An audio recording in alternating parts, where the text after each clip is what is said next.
नाज़रीन, दादू जी अदालत ताज़ो एक इंतहाई हसास ऐं हाई प्रोफाइल क़त्ल केस में फ़ैसिलो ॿुधायो आहे, जंहिंमें उमेर बाब चांडियो जे वालिद, चाचे ऐं ॾाॾे जे क़त्ल केस में मुलविस ॾेखारियल 8 जवाबदारनि खे बाइज़त बरी कयो वियो आहे। 17 जनवरी 2018 ते दादू ज़िले जे मेहर वेझो हिक ई ख़ानदान जा 3 माण्हू क़त्ल कया विया हुआ। उमेर बाब जो वालिद, संदसि ॾाॾो ऐं चाचो। इहो वाक़ियो सिर्फ़ ख़ानदानी क़त्ल न हो, पर ॿिनि बाअसर ख़ानदाननि जे विच में सरदारी तकरार ऐं इलाक़े में सियासी असर रसूख़ जो नतीजो पिणु सम्झो वियो। वाक़े खां पोइ मुद्दई परवेज़ अहमद चांडियो पारां दाख़िल करायल FIR में अहम नाला ॾिना विया। सरदार ख़ान चांडियो सिंध जे हुक्मरान जमायत पीपल्स पार्टी जो MPA ऐं चांडियो कबीले जो सरबराह, सरदार ख़ान चांडियो जो भाउ PPMPA बुरहान ख़ान चांडियो, सिकंदर अली चांडियो, गोहर अली चांडियो, अब्दुल सत्तार चांडियो, ज़ुल्फ़कार अली चांडियो, ग़ुलाम मुर्तज़ा चांडियो ऐं अब्दुल करीम चांडियो जा नाला FIR में शामिल हुआ। केस जी जांच अदालतुनि में ॿुधणी, पुलिस चालान, शाहिदनि जा बयान ऐं वकीलनि जा दलील हिन केस जो अहम हिस्सो रहिया। इहो केस सिंध जे मुख़्तलिफ़ ज़िलनि जी अदालतुनि में मुंतक़िल थियो।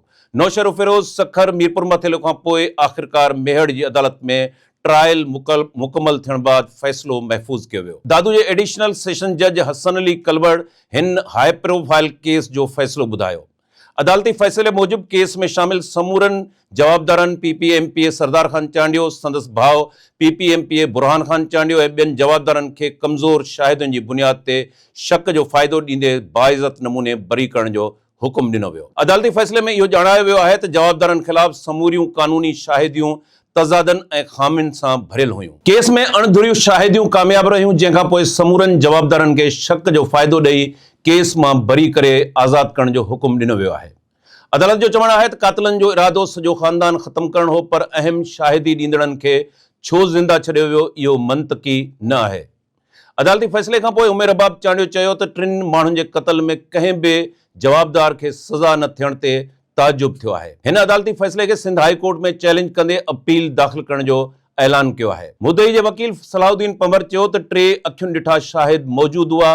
उन्हनि पंहिंजूं शाहिदियूं रिकॉर्ड करायूं। मक़तूलनि जी मेडिकल रिपोर्ट पिणु अदालती रिकॉर्ड जो हिस्सो हुई। पोइ बि समूरा जवाबदार बरी थी विया। यादि रहे त 18 जनवरी 2018 जी राति 1 वॻे परवेज़ अहमद वल्द करमुल्ला ख़ान चांडियो मेहर जे A सेक्शन थाणे ते FIR दर्ज कराई हुई। मुद्दई FIR में मौक़िफ़ अख़्तियार कयो हो त मक़तूल मुख़्तियार अहमद, संदसि भाउ ऐं करमुल्ला ख़ान चांडियो हिन जो वालिद हो, जेके यूनियन काउंसिल जा चेयरमैन हुआ। हिन इल्ज़ाम लॻायो हो त चांडियो कबीले जो सरदार सरदार ख़ान चांडियो वल्द शबीर अहमद चांडियो मुख़्तियार चांडियो खे धमकियूं ॾींदो रहियो हो।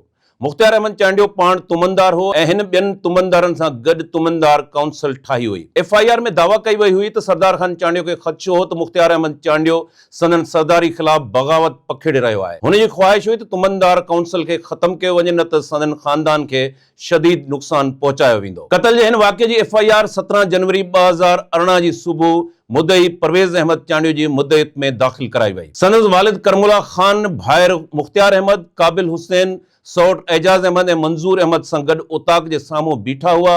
सुबुह जो तक़रीबन 9 वॻे 2 गाॾियुनि, हिकु अछे रंग जी करोला कार ऐं हिकु अछे रंग जी लैंड क्रूज़र मां 6 हथियारबंद ॿाहिरि निकिता। FIR मूजिबि उन्हनि जी सुञाणप अली गौहर वल्द बख़्तियार अली उर्फ़ बख़्तियार चांडियो, ग़ुलाम मुर्तज़ा वल्द मोहम्मद सफ़र चांडियो, सिकंदर वल्द अली हसन चांडियो, ज़ुल्फ़कार वल्द ग़ुलाम कादिर उर्फ़ कादू चांडियो, ग़ुलाम कादिर उर्फ़ कादू वल्द परेल चांडियो तौरु कई वई।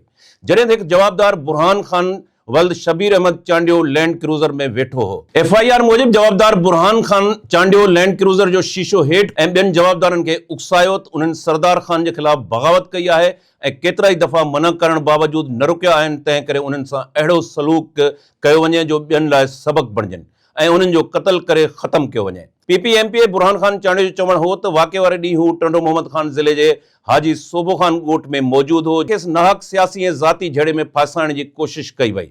हिन केस जी जांच हैदराबाद जे उन वक़्त जे DIG पीर मोहम्मद शाह कई हुई। अदालत अणधुरियुनि शाहिदनि जी खोट जी निशानदेही कई ऐं चयो त सरदार ख़ान चांडियो खे साज़िश सां ॻंढण लाइ को सिधो या ज़िमनी सबूत मौजूदु न हो। साॻी तरह कॉल डिटेल रिकॉर्ड्स खे सेल्युलर कंपनियुनि खां तस्दीक न करायो वियो ऐं आवाज़ जी रिकॉर्डिंग मौजूदु न हुई, जेका साज़िश या राब्तो साबित करण लाइ काफ़ी न हुई। अदालत शक जो फ़ाइदो ॾेई सिकंदर अली, अली गौहर ख़ान, सरदार अहमद ख़ान, बुरहान ख़ान, अब्दुल सत्तार, ज़ुल्फ़कार, ग़ुलाम मुर्तज़ा ऐं अब्दुल करीम समेत सभिनी 8 जवाबदारनि खे बरी करे छॾियो ऐं हुकुम ॾिनो त हिरासत में मौजूद माण्हुनि खे फौरी तौर आज़ाद कयो वञे। अदालती फ़ैसिले खां अॻु दादू शहर ऐं अदालत में सिक्योरिटी जा गैर मामूली इंतज़ाम कया विया हुआ। चांडियो कबीले जो सरबराह ऐं सिंध असेंबली जो मेंबर सरदार ख़ान चांडियो ऐं बुरहान ख़ान चांडियो पंहिंजनि मुआवज़नि सां अदालत पहुता ऐं फ़ैसिलो ॿुधण बाद ॿाहिरि निकिरी पंहिंजनि हामी माण्हुनि खे मुबारकबाद ॾिनी। सिंध जे हिन हाई प्रोफाइल केस खे न सिर्फ़ ख़ानदानी क़त्ल केस पर सिंध में ताक़तवर ख़ानदाननि ऐं सियासी असर रसूख़ जे इम्तिहान तौरु ॾिठो वञे थो। हीउ केस सिंध जी तारीख़ जे सभ खां वधीक बहस हेठि आयल क़त्ल केसनि मां हिकु हो। हिन केस में उमर बाब चांडियो हिकु नौजवान न्याणी जंहिं पंहिंजे पीउ, चाचे ऐं ॾाॾे जे क़त्ल खां पोइ इंसाफ़ लाइ जदोजहद शुरू कई। हीउ केस सिंध जी अदालती निज़ाम ऐं सियासी असर रसूख़ जी हसासियत खे ज़ाहिर करे थो।